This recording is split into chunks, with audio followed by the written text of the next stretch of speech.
Hey guys, Luna here, and we're back with Hive Swap Friend Sim. We just got finished with going through Volume 11, and now we're on to Volume 12 of Know Nothings and Know-It-Alls, which I'm gonna pull out my little notebook just so I can write down the names as I per usual. God, you have a headache. Is it dehydration? Only if you're thirsty for companionship. You hurt? Only your heart, and it aches for more pals. Is it withdrawal? Only from your addiction to new buddies. Really, there's only one cure for what ails you. Friendship! Oh, this is great. You wonder whose sweet medicine you'll be abiding this time. So we have a cerulean blood and a teal blood this time, which is definitely interesting. So, Galak, I feel like that's a familiar name. Have we mentioned Galak? I don't think we have. Maybe it'll come up eventually that they're actually familiar, but cerulean blood. The name Chonia definitely is not familiar though, so at least we know we have at least one new person. So Kazund. So let's go. I just like little childish and then look all calm and collected, which is funny. So I'm just gonna put this to the side. Teal blood. I forgot to write down the blood type. Yeah, I just write down the names and the type of blood just so I can have it for reference later. It's a chilly night. Not in a bad way, though. It's the kind of crisp air that invigorates you. You think you might just fuck around and make a friend. You're busy breathing in a cold lungful of the stuff when you hear someone call out behind you. "Excuse me, Alien, I would like a word." It's phrased like a request but delivered like a command. You don't recognize the voice, so you do some mental calculations as you turn. However, it seems like they know who you are, which could be really good or really, really bad. You can make it to Zebra's Hive in a few blocks if you had to make a run for it. That's not exactly a place you would like to take Sanctuary, though, so you figure the risk of talking to this mysterious troll is worth it. By the time you rotate around to face them, you've got a big friendly grin on. It's a bit of a work to keep it there when you see who it is. Tall, dark soup, well filled out, curly hair, cute little Christmas tree looking horns. They are very cute Christmas tree looking horns. And an expression that screams, would pay someone else to bisect you if you call anything about him. It's a good thing you didn't choose to run, because last time you saw this guy, he was sprinting away from your sparkly self atop. Oh, he's the guy from what's his face? Eldward. Okay, Eldward. Wait, no, not Eldward. What was his name? I can pull this up. Wait a second. He was scrolling through that. Tagora. That's right. That's who he was.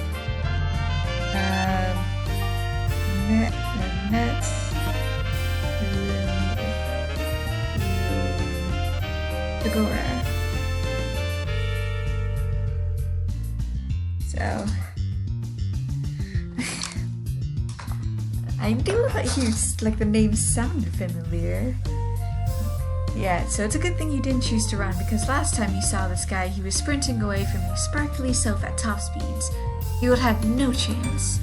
He strides toward you now, considerably less fear, but about as much purpose. Playing it friendly, he holds out a hand for him to shake. He takes it immediately, like it's an instinct. Yes, I'm Galagash Kagishki. You know the alien. Nice to meet you. Nice to meet you officially, etc. It's imperative that we speak. As a matter of some importance, I hope you will take my request seriously and follow me to my hive, where you can talk more openly. It is in your best to comply. Oh, and here's the little footnotes. Oh, okay, so... Okay then, we got a warty motherfucker over here, huh? Short and sweet, hey, let's hang out would have worked on your friendly, thirsty self, but that's totally fine. You don't have anything else to be doing, so why not follow this pushy high-blood black to his house? Wonderful, this way. Scooches word and doesn't say anything else as he leads you toward his hive. But you watch the way he clenches his teeth and flicks his eyes back to you as he walks. He's about to explode, honing it all in. You walk a little slower just to bask in the need emanating off of him. Still dizzy with the feeling of having your presence wanted so badly, you trip a bit heading up the wide flight of stairs. And there are a lot of them. Jesus, he could have warned you at least. You look up as you pull yourself to your feet. The stairs lead up to an old stone building covered with ivory that creeps around some pointy-topped windows and up to the tops of the turrets. It looks like the kind of place a crusty old professor might walk out of, followed by a flock of khaki-clad rich boys. The door opens with a creak, and you don't hear anyone deliberating the difference between a movie and a film in there, but you do hear bleeding? Sounds reasonable. Once inside, Galek beckons you through the foyer and into another room, this time unlatching what looks like a very tall metal baby gate to let you both in. He checks the latch twice after he shuts it, and gestures to a pair of studded high-backed chairs on either side of the fire. Please, take a seat. I'll make us some coffee. You'll not have had any like this before, as the taste is dramatically different from the slop you get from a public coffee shop. You do take a seat, and you look around a while. He fucks with an antique expression we've seen. He has a desk covered in papers, open books, and a typewriter. And along the walls there are bookshelves leading the vaulted ceilings. So is he a writer? Everything has an air of purposeful messiness to it. Hey, I'm not the only one who has purposeful messes. Like he's pulled some of the cooler titles to leave laying around for you to see. How flattering. You mentioned that this must be one of those personal jerk-off archives Tezio was talking about. Excuse me? Oh, never mind. You clear your throat and ask him what he wanted to talk about. He hands you in the other chair. Of course, I just wanted to clear up a misunderstanding between us. You may be under the false impression that I am an uninformed the attributes of rainbow beer drinkers. You may even think that you successfully fooled me into thinking you were one yourself when we first met. I just had not previously encountered one in real life, nor had I ever seen an alien for that matter. Furthermore, when I saw you before, you were in the company of one Tagore Kodrak. I was making the most reasonable assumption possible given the information I had available. It makes complete sense if you think about it. He looks at you expectantly. Oh, you guess it's your turn to say something. So,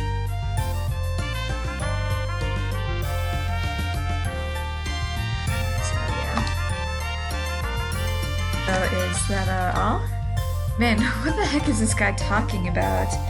I'm just making...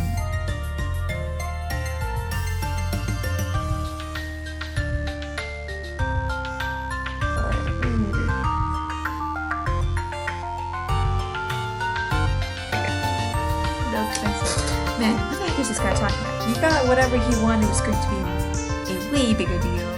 You want to get this straight, he said. He dragged you all the way out here under a thick veil of secrecy just so he could tell you that he knows what you're talking about. That he was actually right and not wrong, smart, not dumb, specifically about rainbow drinkers. Yes, is this confusing to you? I cannot have people thinking incorrect things about me.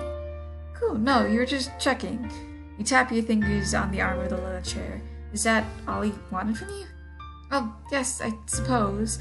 As long as you're in agreement and you do not tend to spread any misinformation, I promise. That is great news.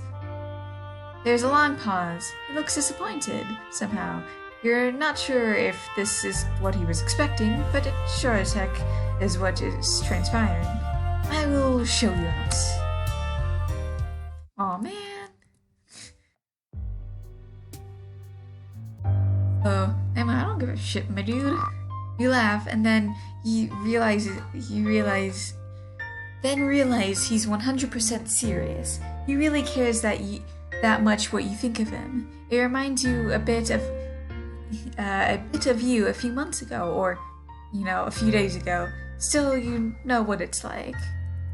You try to tread the line between humoring him and easing him out of having to carry that heckin' much. You tell him that you like him even if he was a complete rube and total radio-drinking lore idiot, if his complete competence knew no bounds. I get it. Oh heck, if the barely contained panic in his eyes is under indication, he isn't at all placed by that. You cut off the line of friend finagling and try something you hope is a little more his speed. It must be cool to have a primary source sitting at your own jerk-off book hive though, right? He exhales, gathering himself a little. Why you keep calling it that, but I do admit I am interested in the chance to learn more about you. His fingers twitch. You hope he doesn't mean in the creepy dissection kind of way. You are free to leave, right? You glance anxiously at the locked baby gate. What? Of course you can leave. Just because I am a high blood does not mean I am not. My interest is in you superiorly academic and friendly.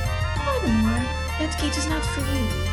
You definitely worry about it, but not in a present, actionable way, just in the sort of under-the-surface self-preservation way you're worried about, everything that's tried to end your run here on Ontario so far. Plus, he's offered you friendship. You reach out your heart into that monkey trap any day. Oh yeah, then. You throw your arms out, toss your head, and tell him you're all ready to be studied and sequentially friended. Gallic doesn't pounce right on that, though. Mostly he looks uncomfortable, which doesn't stop him from talking. I do have considerable interest in understanding the pathos of the alien. What I really want to know is what makes you so magnetic. All observable criteria points to you not being much to look at, but there seems to be some interesting about you that draws people in.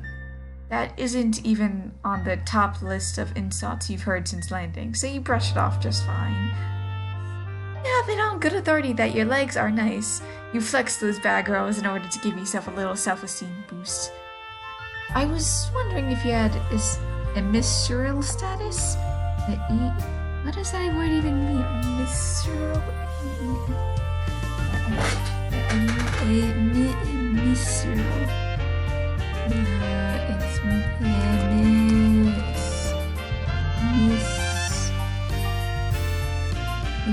I'm looking this up because I can't understand this from context clues. Let's see, misral. Comparative more misral, superlative more misral medicine. Connecting one organ or system to another, especially forming connections from outside the cranium to inside the cranium. It's an adjective. Okay, that's...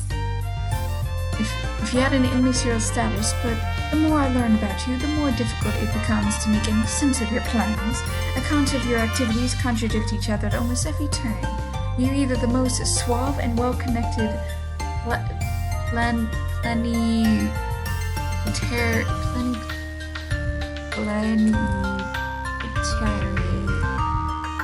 It needs a person, especially a diplomat, invested with the full power of independent action on behalf of the government, typically in a foreign nation.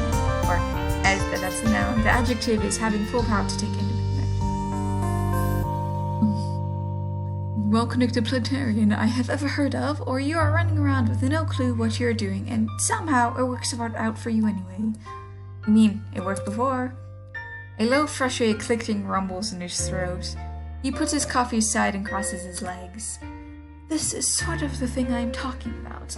I know all about your antics, leg-based and otherwise. I just cannot work out what the draw is. Why do people like this? He seems pretty fixated on this. I wonder if, perhaps, he has some hidden reason for wanting to know why other trolls might be into your freaky little self. some sort of personal interest in another troll's friendship, decisions, and inclinations and interests. Just, maybe. You wait for him to blush, but he doesn't. He does start talking very quickly, though. First of all, I do not know what you mean by that. I do not base my self-worth on anything external. Hypothetically, if I did happen to invest in what someone else thought of me, I would not think about it. Furthermore, just because I am not a flake does not mean I do not have desirable traits. Hey, Goat Luskus! You think he probably keep going on forever now that you started letting it all out, but there is a sound behind you that shuts him the heck up. Ah, Goat, he's adorable. You both turn to see his Luskus, a big scruffy goat, gently headbutting the baby gate. Looks extremely friendly.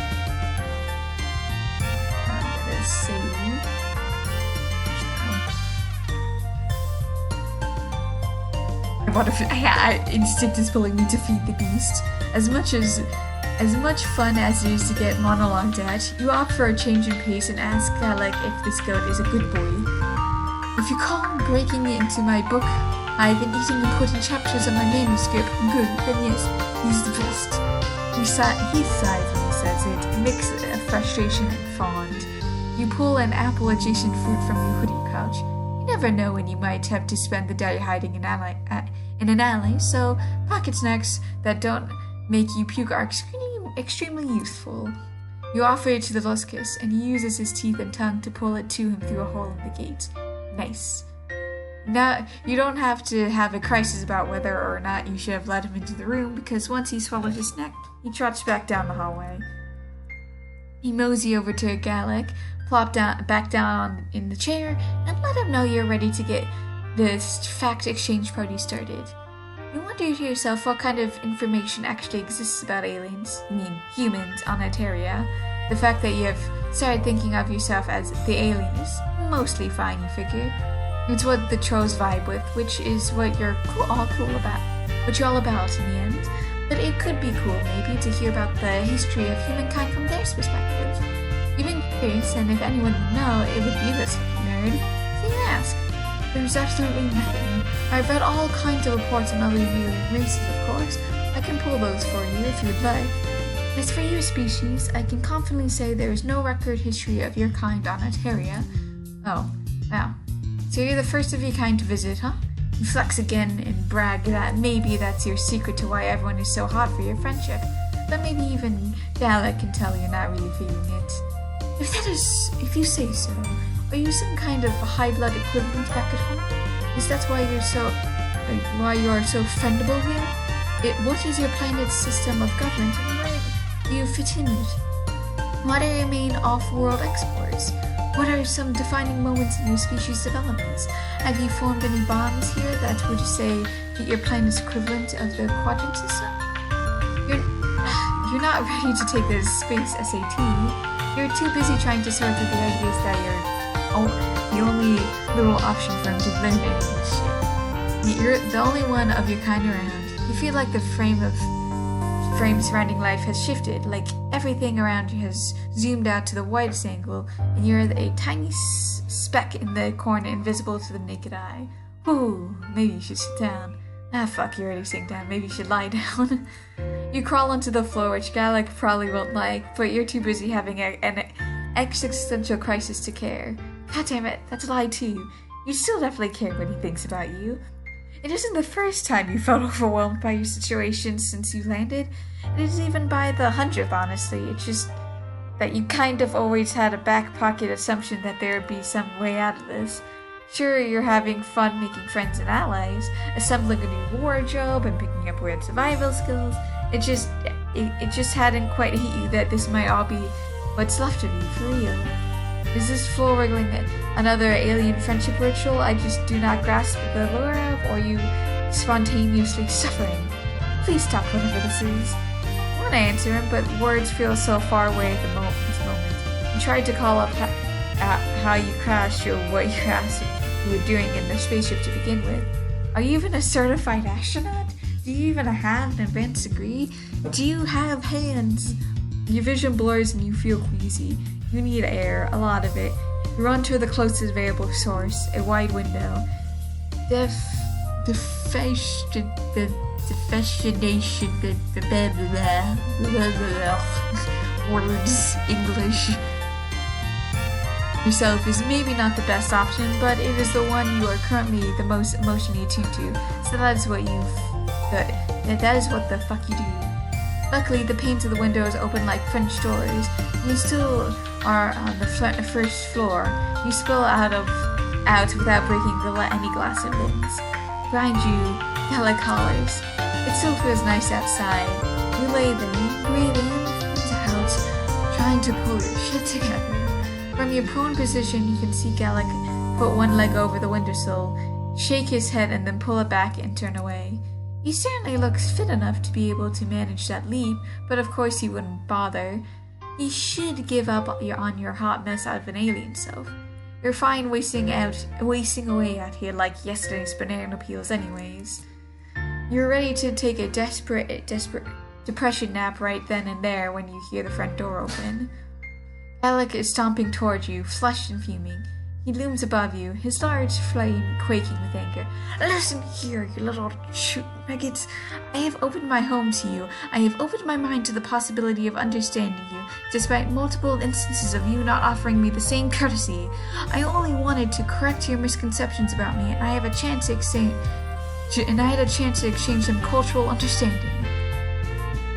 No.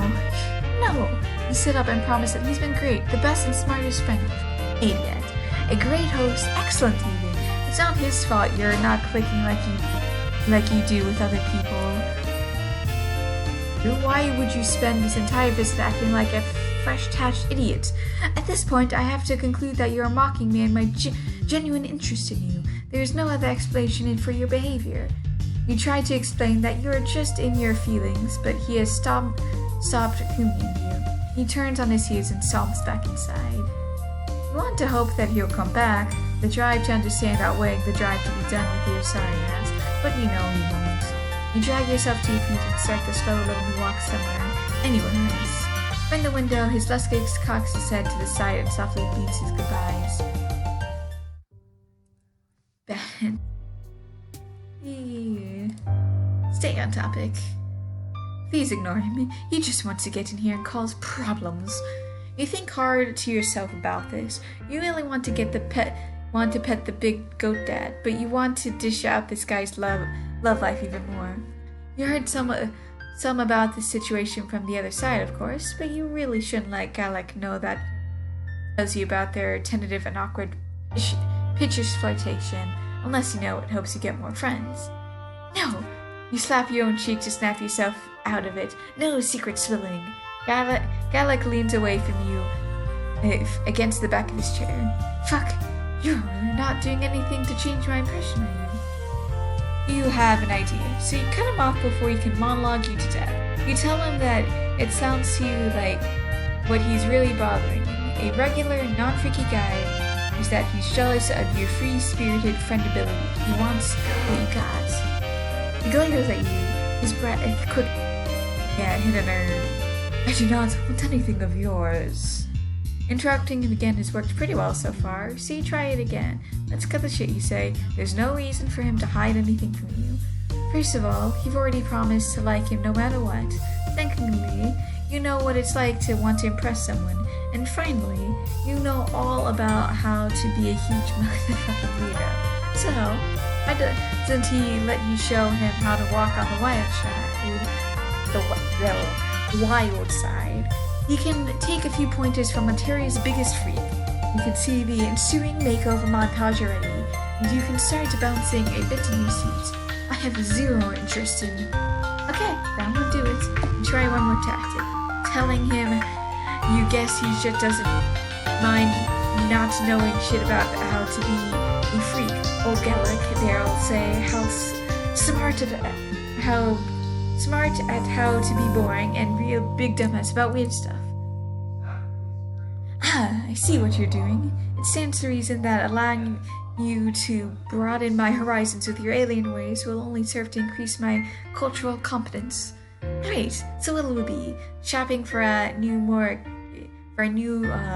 casual suit or something wilder? spicy undergarments, dyeing your hair, otherworldly body mod? Alec's eyebrows shoot up. That last one sounds interesting.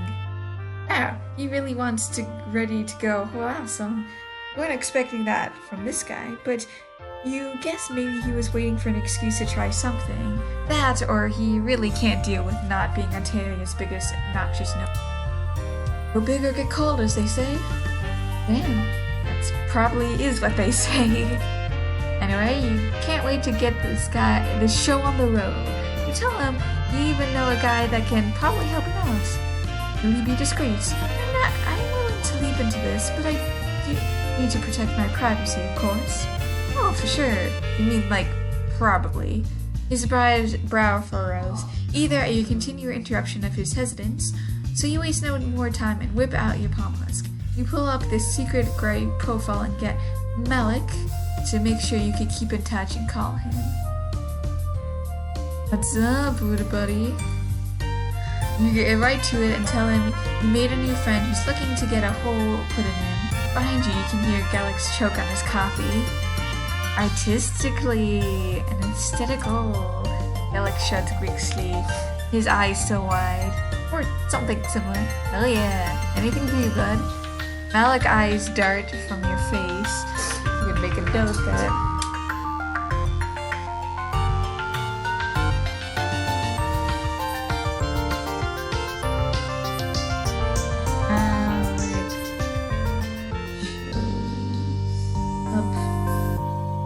Piercings. Let's see here. Alex's eyes dart from your face to the room behind you. You're not sure how much you can see through this screen, though. My gear equals easy to pack, so I'll be over soon. I'll bring options. You start to give him directions, but he stops you. Don't worry, I know exactly where you are. Palm husks, Loca Jacks. Figured you'd be cool with that. See you soon. Alec hangs up, and you grin at Galak to reassure him that sure seems like a manageable situation. He offers you more coffee, which you take because you are a polite guest. Galak starts ideating in a small leather-bound notebook, so you mostly watch, listen to him explain the brainstorming process, take sips, and wish the goat will come back. Eventually, you hear soft footsteps approaching. Galak jumps when Malik opens the baby gate. How did you get in the front door? I hacked it. Galak's mouth opens and shuts it a few times. His eyes dart between you and Malik's matching hoodies. Just kidding. The operation? Pretty low tech for an indigo, unfortunately. Your Luskus let me in. Anyways, Malik. And find him, I'm proud of bleeding. Oh yeah.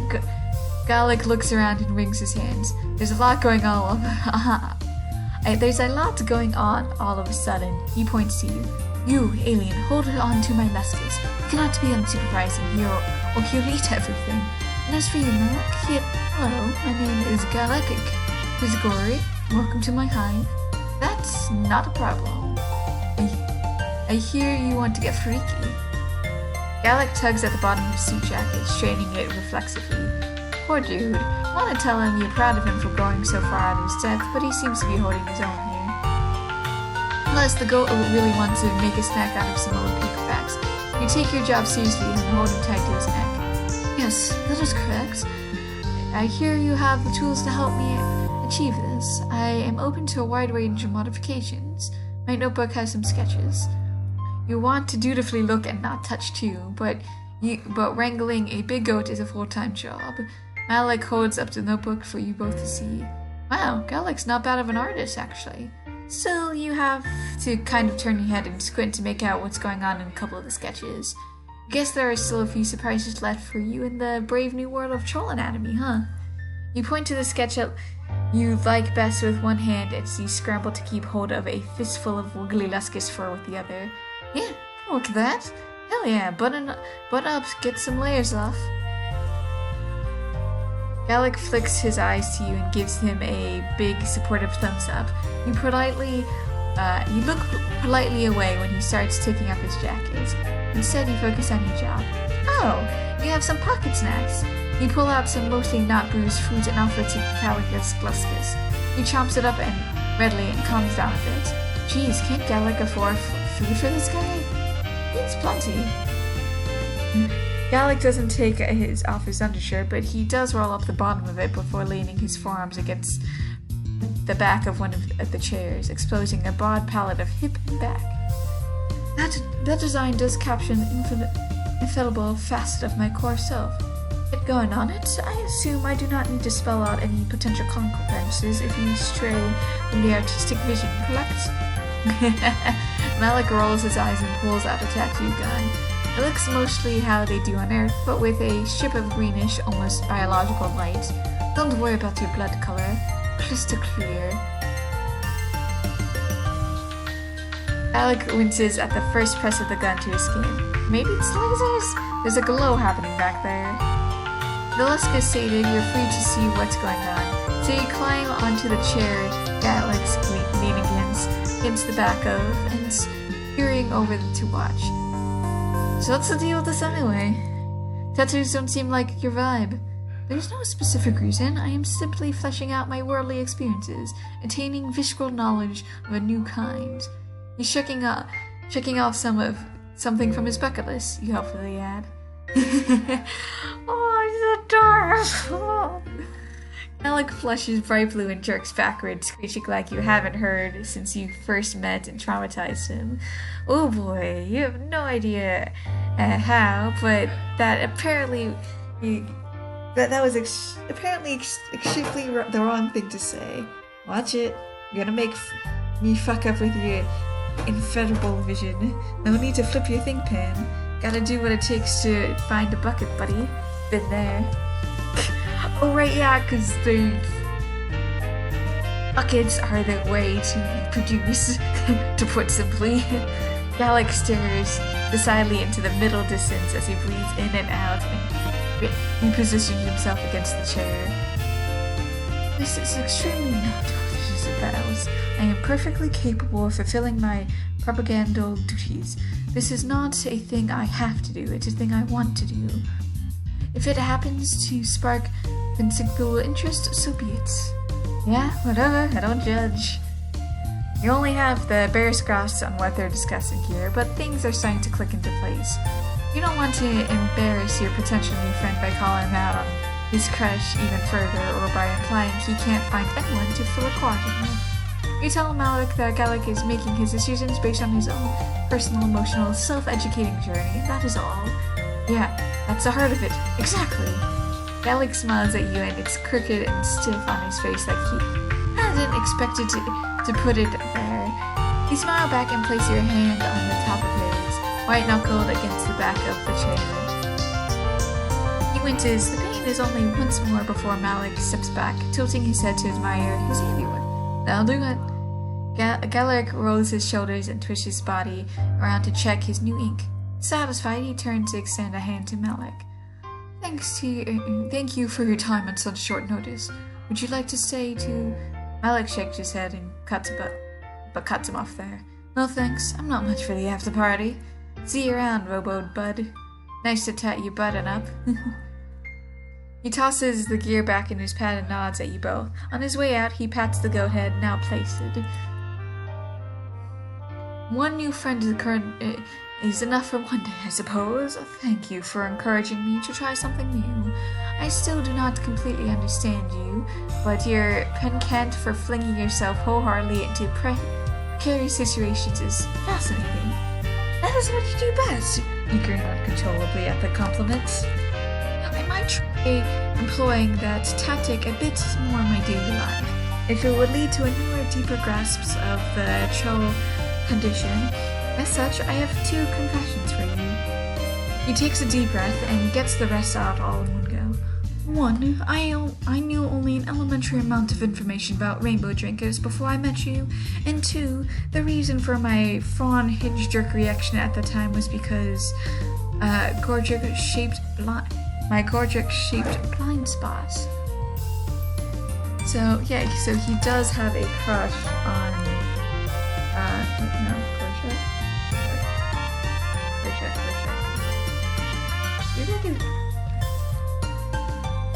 You actually do not let on that those are 2 of your most obvious pieces of information you've counted. Ooh, that is some cool shit. Oh no, Oh yeah, so Gorshik is Tugor. My brain just forgot his last name.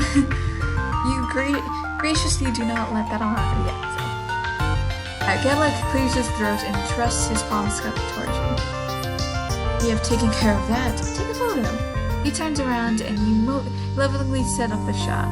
On his hip bone is a modest rendition of his sign, in indigo, of course. It's framed by 2 sprigs of pine crossed under in a V. It looks like his face is turned as the look on his face as he turns back over his shoulder for the camera is the most self-satisfying thing you've ever seen. When you hand Gedlik his palm husk back, he fucks with it for a minute, then it starts buzzing with notification after notification. Instead of you, a smiling creeping into the corner of his mouth. He bites it back like he's not sure what to do with the undefinable happiness he's experiencing. He hates it. Oh, God.